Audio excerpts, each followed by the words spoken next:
Joining us now is a member of that committee who questioned Blanche yesterday, Alex Padilla of California. Senator, I got to admit, I'm a little bit surprised to hear this from both Cornyn and from Tillis, given their line of questioning in the hearing yesterday. What are you hearing behind the scenes? Do you think either of them ultimately blocks the nomination?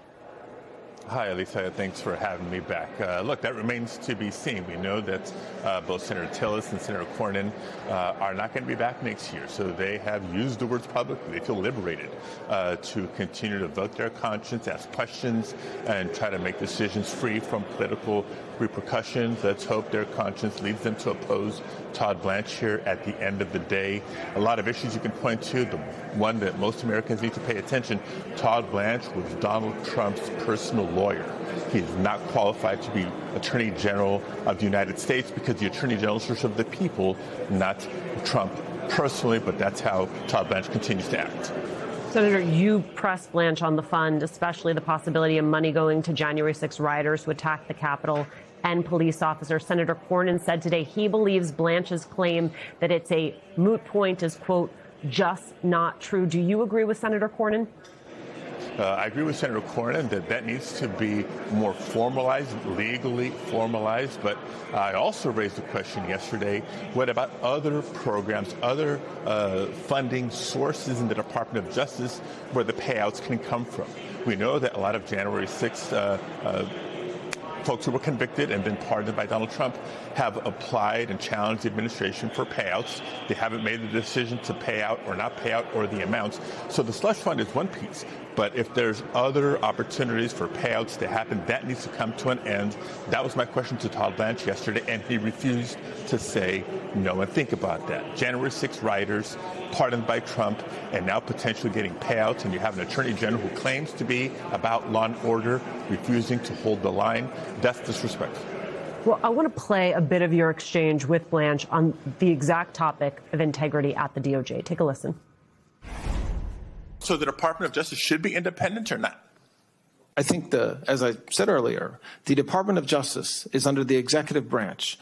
If confirmed, I will be member of the president's cabinet. So absolutely, my obligation is the American people and the rule of law. So but that being said, I am a member of the cabinet of the president of the United States. We'll talk about the if confirmed in a minute, but let me also point out the Department of Justice's own website states right on the homepage that what the department's core missions is independence and impartiality. Senator, I want to be candid with you. I was sitting at this desk with an array of journalists and analysts, and everybody absolutely gasped at that exchange. What does it say to you that Blanche's first move wasn't to say, yes, of course we are independent, we simply focus on the law, but instead to emphasize the fact that he sees DOJ as part of the executive? Yeah, exactly. And that is disqualifying for him to be Attorney General of the United States. It should shock and offend everybody, including members of the Senate Judiciary Committee. We look to the Department of Justice to be that neutral arbiter, apply equal justice for all, not to say, well, I'm part of the cabinet, and so I'm just going to be a tool for Donald Trump's agenda, an agenda of retribution. But Todd Blanche can't bring himself to that. He continues to be Trump's personal lawyer, not the top lawyer for the people of the United States of America. You were with other Democrats this morning for an event honoring the legacy of late Congressman, civil rights icon John Lewis, and I know you spoke about the importance of pushing back against President Trump's attempts to undermine confidence in our elections. Striking to me that this comes ahead of the president's primetime speech tonight. He's expected to allege foreign election interference in a past election. Do you think your party has enough of a plan to combat any conspiracies that may come out of tonight's speech? So I believe we do, and we continue to work on it. And Elisa, let me say first, our event was scheduled first, and I don't think it's a complete coincidence that Donald Trump has chosen tonight for his conspiracy theory-fueled speech that we're going to have to suffer through. We had interfaith leaders coming together, not just to talk about faith and spirituality, but to talk about voting rights, because former Representative John Lewis was a perfect example of, yes, keeping the faith, but taking action to advance our values, to protect and defend our democracy. And that's what we need to do, keep having these conversations. You know, when I was Secretary of State, we would sometimes, you know, be cautious about talking about threats to our elections because we don't want people to fear that their vote may not count. We don't have that luxury anymore. We have a president who's spewing lies and conspiracy theories from the Oval Office, and the American people need to know that there's political leaders, faith leaders, community leaders across the country taking a stand in defense of our democracy and defending our right to vote. Senator, I want to give credit where credit is due, which is we had on air Senator Gallego, Congressman Garcia. We're asking both of them about the guidance from ICE that the vehicle stops were going to continue. And they both said to me, I don't believe it.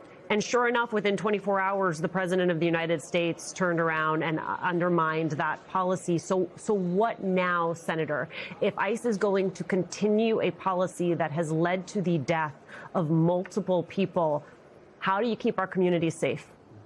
Yeah, well, we continue, first of all, to remind our community of their rights, what they should keep in mind if ICE is in the neighborhood, if they're approached and somebody represents themselves to be a federal agent but has no, signed judicial warrant to demonstrate those sorts of things. Continuing to increase awareness, increasing to look out for our neighbors, while not just members of Congress but leaders across the country keep fighting the fight, not just legislatively but in the courts and getting ready for this November midterm elections. We cannot be stopped. It breaks my heart to know that knowing their rights would not have stopped the death of Sebastian or Salgado Araujo. Thank you so much, Senator Alex Padilla, for joining us today.